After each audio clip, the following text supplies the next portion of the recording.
వల్లనే చేసావు. అగ్రరాజ్యం అమెరికాని చైనా వణికిస్తుంది. ఆ దేశం యొక్క అధ్యక్షుడు ట్రంప్ని జిన్పింగ్ గడగడలాడిస్తూ ఉన్నారు.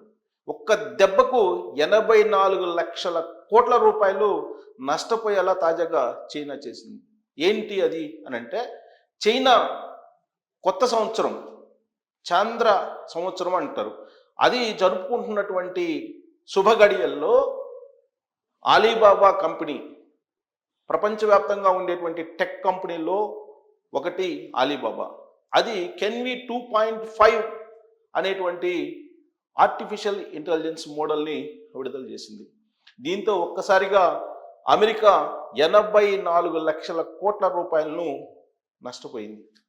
అంతేకాదు, ఎప్పుడైతే వాణిజ్య వార్, ట్రేడ్ వార్ని ట్రంప్ అనౌన్స్ చేశారో ఆ రోజే చైనా అధ్యక్షుడు జిన్పింగ్ చెప్పారు, ఏ వారికైనా సిద్ధమే, ఎందాకైనా సిద్ధమే, దేనికైనా సవాల్ అని చెప్పి జిన్పింగ్ చేశాడు.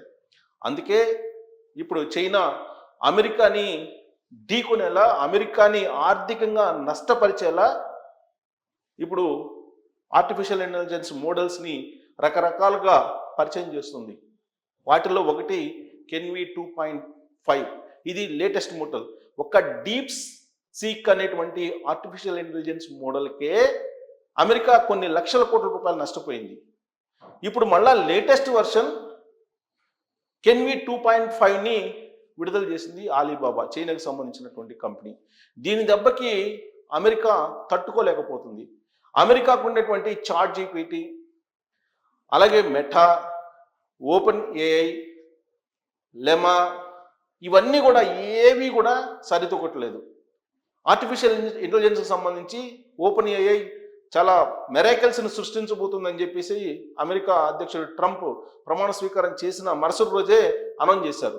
అదే రోజు, ఆయన ప్రమాణ స్వీకారం చేసినటువంటి రోజే చైనా డీప్ సీక్ని చాలా తక్కువ ఖర్చుతోటి విడుదల చేసింది.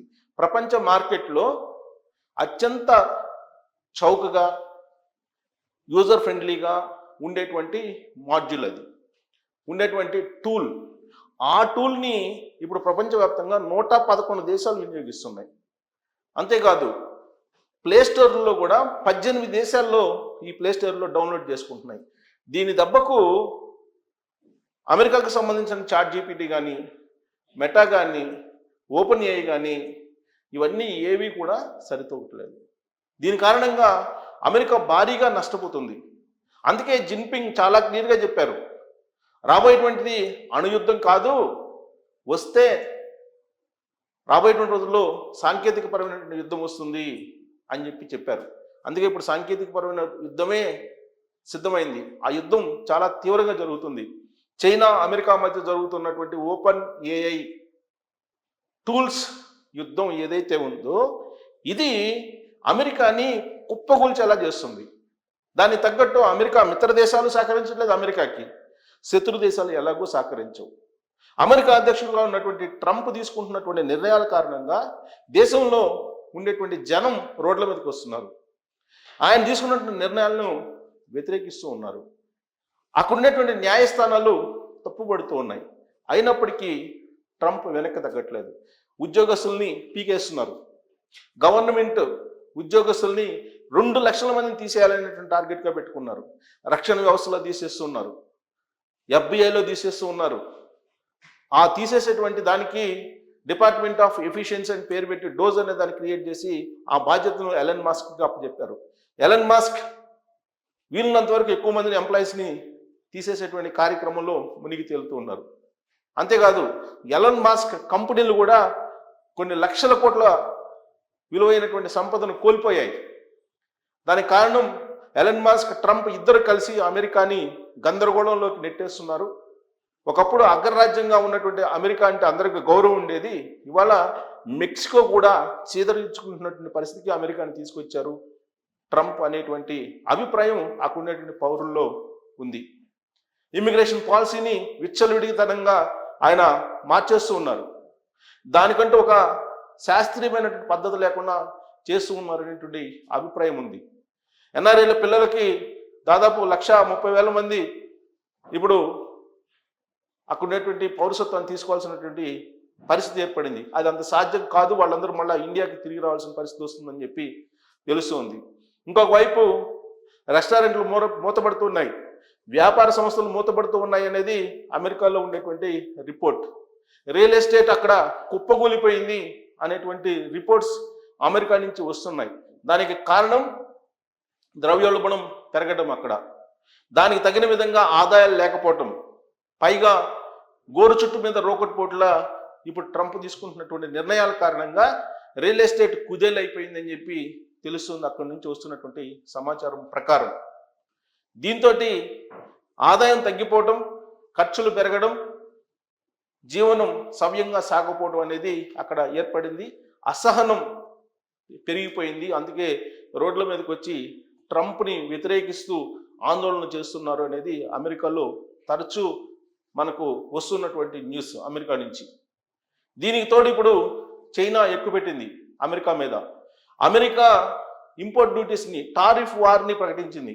ఈ టారిఫ్ వార్ చిన్న దేశాల మీద, పెద్ద దేశాలని లేకుండా అన్నిటి మీద వేస్తూ ఉన్నారు. అంటే మెక్సికో మీద వేశారు, కెనడా మీద వేశారు, అలాగే చైనా మీద వేశారు, భారతదేశం మీద కూడా వేశారు.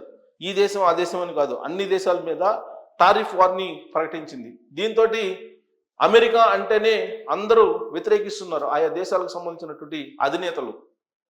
గతంలో మాదిరిగా ఆ దేశం అధ్యక్షుడికి గౌరవించేటువంటి పరిస్థితి నుంచి అమెరికాని దిగజార్చారు అనేటువంటి అభిప్రాయం ట్రంప్ మీద ఇప్పుడు సర్వత్రా వినిపిస్తుంది, ప్రపంచవ్యాప్తంగా కూడా. యుఎస్ ఎయిడ్ని ఆపేశారు, అలాగే స్వేచ్ఛా వాణిజ్యం దాన్ని ఆపేస్తున్నారు. ఇప్పుడు భారతదేశానికి వచ్చి స్వేచ్ఛా వాణిజ్యానికి అనుమతించకపోతే ఫార్మా రంగం, అలాగే సాఫ్ట్వేర్ రంగం కూడా దెబ్బతినేటువంటి అవకాశం ఉంది. దాని ఫలితంగా అమెరికా కూడా దెబ్బతినే అవకాశం ఉంది. ఇప్పటికే సాంకేతిక పరంగా వెనకబడుతుంది అమెరికా. ఆర్టిఫిషియల్ ఇంటెలిజెన్స్లో దూసుకు వెళ్తుంది చైనా. ఆ వేగం ఎంత పెరిగితే అమెరికా అంత ఆర్థికంగా నష్టపోతుంది, చితికిపోతుంది. వాస్తవంగా ట్రంప్ జనవరి 20వ తారీఖున ప్రమాణ స్వీకారం చేసిన తర్వాత నుంచి ఇప్పటి వరకు కొన్ని లక్షల కోట్ల రూపాయలని, 2 లక్షల కోట్ల డాలర్లని అమెరికా నష్టపోయిందని చెప్పి ఆర్థిక నిపుణులు అంచనా వేస్తూ ఉన్నారు. దీన్ని కాపాడుకునేందుకు ఆయన గోల్డ్ కార్డులు, బిట్ కాయిన్స్ ఇలాంటి వాటిని పరిచయం చేస్తూ ఉన్నారు. బట్ అవి ఏవి కూడా అమెరికా పౌరులని కాపాడలేవు, అమెరికాని కాపాడలేవు అనేటువంటి అభిప్రాయాన్ని ఆర్థికవేత్తలు ప్రపంచవ్యాప్తంగా కూడా వినిపిస్తూ ఉన్నారు. ఇలాంటి సిచ్యువేషన్లో ఒక అడుగు మెక్సికో విషయంలో ట్రంప్ వెనక్కి వేశారు, చైనా విషయంలో కూడా వెనక్కు అడుగు వేసేటువంటి అవకాశం ఉందని చెప్పి తెలుస్తుంది. దీంతో ఆయన ఆట ముగిసింది, ఆయన దుకాణం బంద్ కాబోతుంది త్వరలో అనేటువంటి అభిప్రాయానికి ప్రపంచవ్యాప్తంగా ఉండేటువంటి రాజకీయ, ఆర్థిక, సామాజిక నిపుణులు వస్తూ ఉన్నారు. సో చైనా దెబ్బకు విలవెల్లాడిపోతుంది అమెరికా. ఇదే తరహాలో కనుక చైనా దూసుకు వెళ్తే ఆర్టిఫిషియల్ ఇంటెలిజెన్స్లో మరో ప్రపంచాన్ని చైనా క్రియేట్ చేసి అత్యంత చౌకగా ఆర్టిఫిషియల్ ఇంటెలిజెన్స్ సంబంధించిన టూల్స్ని అందజేస్తే అమెరికా కోలుకోనే విధంగా సంక్షోభంలోకి వెళ్ళేటువంటి ప్రమాదం పొంచి ఉంది అని చెప్పి అంచనా వేస్తూ ఉన్నారు నిపుణులు. మరి ఏం జరుగుతుంది రాబోయేటువంటి రోజుల్లో అమెరికా విషయంలో అనే దాని మీద మీరు మీ అభిప్రాయం తెలియజేయచ్చు. Thank you.